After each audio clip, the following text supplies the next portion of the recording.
Chapter 8. The Father. Scott was a lucky man. He had a beautiful wife, 3 grown children, and a superb job where he was paid handsomely for his skills. Scott inherited the family business, which dealt mainly with real estate investments.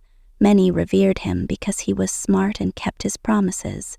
Carrie, his wife, was adored by many. She was equally brilliant and had a business mind, so Scott often relied on her for her opinions. He was viewed as harsh, while Carrie sometimes added the soft touch required when dealing with clientele and the family. It was her idea to give Thomas a position in the firm. The brat was actually good at delegating and closing real estate deals. Ashley, his middle child, held a prominent role in the firm with her position as the real estate attorney. Robert, the eldest child, chose a different path by not working at the family firm but pursuing his criminal law degree. Criminal law was a solid career path, but Scott wished to hand the business down to Robert. He was the most worthy of the position in Scott's eyes, with his intelligence, charisma, and integrity unscathed by the privileges he was blessed with. The sudden vibration of his cell phone brought him back to the present. He looks down at the screen and briefly smiles. It is his friend of many years, Tony Amaro. Tony also happened to be a professor at Robert's school. To the naked eye, Tony and Scott had very little in common, but to those who knew, they knew. Loyalty ran deep between them, and Scott never took that for granted. Tony was a true friend, not just Scott's friend for what Scott could give him. Tony helped Scott to embrace his legacy from when he was in his 20s. Back then, Scott jumped into his green Honda Civic and tried not to speed. It was their study date night, and Scott wholeheartedly looked forward to these nights.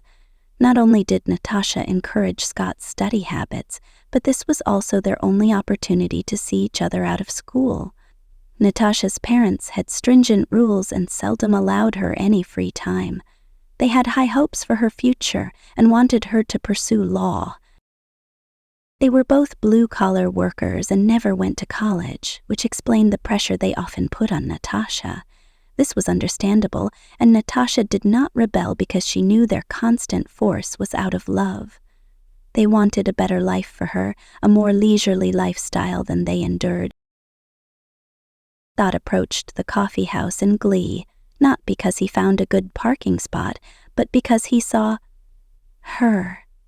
She was beautiful with her caramel skin, long wavy brown hair, plump full lips, and voluptuous body. Not only was she stunning, but she was also brilliant, with a bright future in law. They started dating in secret during their senior year in high school. It wasn't Scott's idea to keep their love under wraps. Natasha hated the spotlight and didn't want public opinion to affect their relationship. Scott was Mr. Popularity, while Natasha was invisible and unimportant to the student body.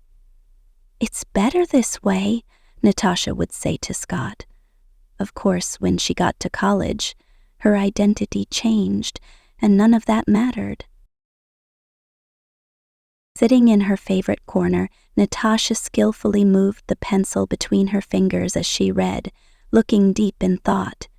He tried to see what she was reading and caught a glance. History. Terrific, Scott thought, sulking briefly. He hated history. He felt it was boring and served little purpose for what he wanted to do in his future. As he continued his gaze upon her beauty, it was as if she felt his presence. She looked outside the glass window and smiled, waving Scott to come inside. He willfully obliged and parked his Honda. "Hey, babe," Natasha exclaims. "What took you so long?" she asks with a playful frown. "I'm sorry, babe. I had to file some papers for my dad. You know how he is. He thinks I must learn the grunt work before learning the family business," Scott mutters in a mocking tone. "You gotta start from the bottom to the top, babe. All the great ones are great because they know their craft inside and out. Just be patient and do what your dad says." Natasha gently caresses Scott's brow. This is how Scott knew he was in love. Natasha never judged him and always looked at the positive side of any situation. She was also not superficial and did not care that he came from money. It was a non-factor. She always footed the bill when they went out, even if he caught the waiter and paid first. Scott leans across the table and takes her chin, pulling her closer to his face. "I love you, baby," Natasha gasped briefly but quickly replied. "I love you too, Scott." They both sat in silence, gouchily staring into each other's eyes. This was the first time either of them said those words. They glanced at each other again, then synonymously looked down and flipped through their textbook pages. "I'm having a baby, Scott," Natasha said solemnly. His heart jumped up into his throat. He attempts to avoid looking terrified to death. "You're... what?" Scott tries to hold his voice down, realizing his parents are only down the hallway. Natasha swallows forcibly while holding her chest. "I'm 1 month pregnant." "Okay. What are we going to do exactly? When did you find out? What are we going to do? You mean, what am I going to do?" When she saw his reaction, Natasha suddenly realized the depth of her words. "I didn't mean it like that, babe. It's just..." She pauses. "It's just that we both have our futures planned out. I know it doesn't involve a baby, especially a baby out of wedlock. Or color," she mumbles. Scott's eyes widened. "What the fuck is that supposed to mean? Are you calling my family racist?" "Are you picking a fight with me, Scott? 'Cause it sure looks like you're just looking for something to be mad at me about. No need to. I was already prepared to make this decision on my own, and I found out a week ago, asshole." Natasha turns to walk away. Scott gently grabs her arm. Scott softens his tone. Natasha was just like him and often lashed out when hurt or rejected. He realizes it did seem like he was trying to deflect and look for an out. "I meant it when I said I loved you, Natasha. It means being there for each other no matter what. I've got you, Nat. I don't give a fuck about anything else." Natasha adored Scott's naivety. Although their societal struggles differed, Scott had an old-school mentality and was a hopeless romantic. Natasha wished she had held on to that side of her youth, but her culture demanded a realist's perspective. She could not afford to be any other way. "Let's sleep on it. I have a few weeks before terminating is no longer an option." Scott felt uneasy about the word terminating. This wasn't a job position, it was a life. Nonetheless, he decided to keep that to himself, which would have started another fight. "Okay, babe, whatever you decide." Scott reaches for Natasha and they embrace each other.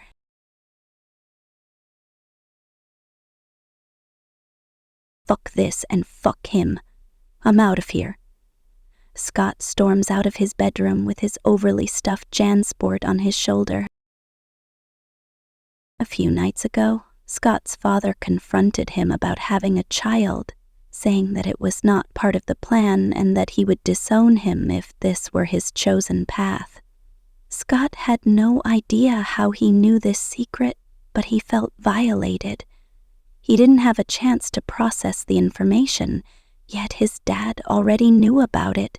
He immediately called Tony. Tony had a strong head on his shoulders. He had always been Scott's voice of reason, had proven himself trustworthy countless times, and Scott was lucky to have him as a friend. "Scott, calm down. Think about it. You leave now, You're not just leaving behind a safe place to lay your head, but cutting yourself off from your legacy. Your family will cut you off. Is it worth it? Is she worth it? Tony lays both hands on Scott's shoulders, forcing Scott to look into his eyes. Even if she is worth it, what's the plan? How will you manage living and paying for everything on your own? Think, Scott. What do you mean, if she's worth it? Tony, there's a whole baby involved now. I can't walk away from that. Scott threw his face into his pillow. Oh shit, bro. How far along is she? She is about a month. And how'd your dad find out? He must have been outside my bedroom door when we discussed it. Scott planted his face deeper into his pillow. Do you think your dad really means it? That he'll disown you? Tony asked, hoping that Scott would say no. Scott contemplates momentarily. It was challenging to say whether his dad was bluffing or not. Yes, he was a man of his word and always got his way, but disowning his eldest? That was even more difficult to believe. Man, I don't know. It's not like I can't get a career without Dad's name. It'll take more time, but it's not impossible. Plus, Nat will be a kick-ass lawyer. Nothing will stop her. I know it. Tony examines his friend closely. This is a completely different side of Scott. The old Scott's only interests were money and sex. This Scott is more mature. Tony knows it isn't puppy love. He and Natasha had been dating for 2 years now, but it is something else. Natasha brings the best out of Scott, makes him gentle, and makes him believe he can have it all and be anyone he wants. Listen, Scott, I can't tell you what to do, especially in a situation this big, but I can tell you what I would do. I would think about the most important thing, look at the big picture, then go from there. Tony knew this was not what Scott wanted to hear, but considering the circumstances, it was the best advice he could give. That night, Scott decided to stay home. He would reach out to Natasha and tell her he would be there for her no matter what, but he could not leave his family behind. Then Scott would say to his parents that he would remain with the family, but he would not be a deadbeat father by pretending that the baby didn't exist. If neither of them could accept that, he would have to deal with the consequences of those choices if it came to it. Natasha and Scott had a study session in their favorite coffee shop the next day. Scott had not yet told Natasha that his father knew about the pregnancy. He wanted to wait until they warmed up a bit. This was the first time they had studied together since they found out they would possibly be parents. So how are you feeling? Scott asked, his tone genuine. He knew he could never truly understand what it was like to be pregnant. Still, aside from watching his mother carry his younger siblings, this was the closest he'd ever been to experiencing it firsthand. The hormones, the changes, the daily ups and downs. I'm fine. I haven't experienced the morning sickness yet, thank God. Natasha paused. Babe, I don't want this to be the topic of our conversation every time we're together. Scott felt offended. Natasha, I am just trying to show you I am supportive. Why you gotta be like that? Natasha couldn't help but smile. She unknowingly often put Scott through these tests to know where his head was. I know, baby. I appreciate you. Scott smiles, knowing he passed the test, then moves closer to kiss her and rubs her belly under the table. He could definitely see a future with all of them. Those were the best 5 months of Scott's life, watching Natasha's stomach grow and seeing her body change. She was even more beautiful than he could imagine. The semester was ending, and Natasha's parents wanted to go on vacation before she got too big. They never discussed how her parents took the news of her pregnancy. Scott did not like to pry. If Natasha wanted to share, she would. But things must not have been so bad if they were going on vacation together. The summer went by, and he got no word from Natasha. No letters, no phone calls, no communication. He and Tony joked that her parents probably kidnapped and enrolled her in a convent. Scott wondered if that was so far-fetched, especially when the last semester arrived and Natasha was still not back. He decided to drive by her house to see if anyone was there. Maybe they were on an extended vacation. Her parents' cars were both there, but Natasha's was not. This proved nothing. He had to know what was happening and where his love was. Against his better judgment and Tony's advice, Scott decided to call Natasha's home. After 3 rings, Scott hung up and then immediately called back. This time, someone picked up after the 2nd ring. Hello. Hi, Mrs. Jimenez. This is Scott Mahomes. I know who you are. What can I do for you, Scott? Scott begins to shake. He didn't expect anyone to answer. Plus, who doesn't have a caller ID these days? He was sure they wouldn't pick up if they didn't want to talk to him. Firstly, considering the circumstances, I apologize for not introducing myself to you both sooner. There was a brief pause, and then, I'm sorry, what circumstances? Mrs. Jimenez genuinely seemed confused. Scott's heart might have stopped beating for a full minute. Holy shit, she never told them she was pregnant. Scott? Hello? Scott, are you there? He snapped out of it. Yes, I'm here. I'm sorry, I have to take this call. I'm so sorry to have bothered you, Mrs. Jimenez. Scott could not have hit the end button sooner. The present. Hey buddy, what's up? Scott answered pleasantly. It was always a pleasure hearing from Tony. He always managed to get Scott's mind off whatever troubled him. Scott, we gotta talk. We're talking now, dum-dum. What's up? No, we gotta talk in private, Tony said, almost panicking. Scott's stomach tightened. Didn't Tony know by now? Scott always knew things, sometimes before people even figured it out themselves. But this felt different. Okay, come over. Scott exhaled, surrendering. See you in 15. Later. Now, what was so goddamn urgent, Tony? Scott demanded while pouring himself and his friend aged scotch, their favorites. Tony picks up the glass and begins pacing frantically in Scott's study. I know you know about Thomas, but do you know that Robert is now a suspect? What are we going to do? This is going to ruin his reputation. Scott looked at Tony with adoration. He was so worried for Robert that it was as if he were his own.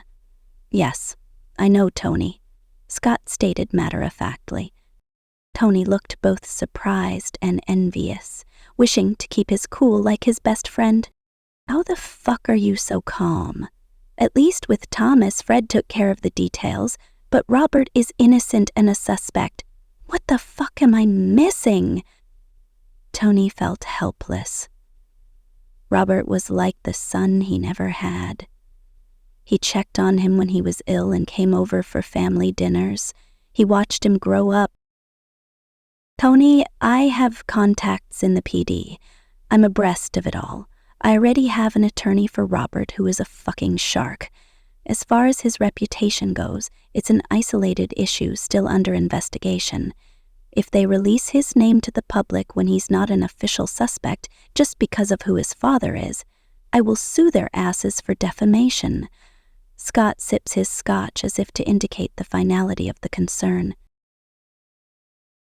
Tony relaxes a bit and finally sits down. Still, this is such a mess. It's giving me anxiety, and I may have to tell Jolie that Robert is more than my TA. Scott slams his drink down on the dark mahogany. Damn it, Tony, why you gotta get so fucking emotional all the time? Tony flashes Scott an "oh yeah" look to remind him without saying he, too, has had his emotional moments. Scott acknowledges the look and brings it down a notch. I'm not saying you shouldn't share things with her, but there are things she doesn't need to know. I mean, you're not marrying the girl, are you? Scott pauses, then repeats, Are you? He grabs Tony's arm for emphasis. Tony didn't need to marry a student. It would not be suitable for his reputation as a professional. Tony snatches his arm out of Scott's hold. Of course not, jackass. He smiles, relieved he could find some humor in the situation. Good. The fewer details Jolly knows, the less she can tell if questioned. Scott pauses when he sees the smile fade from Tony's face. Don't worry when this is over. You can tell her all your dirty little secrets for all I care, even the one where you admit you've never watched Stranger Things, which is probably for the best. They both burst out laughing, and for a moment things felt normal again, even if they both knew better.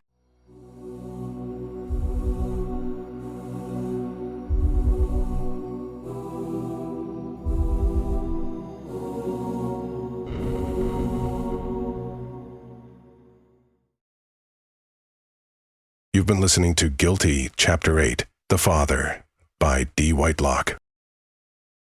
Be sure to support indie authors by leaving reviews and follow D for more creative projects.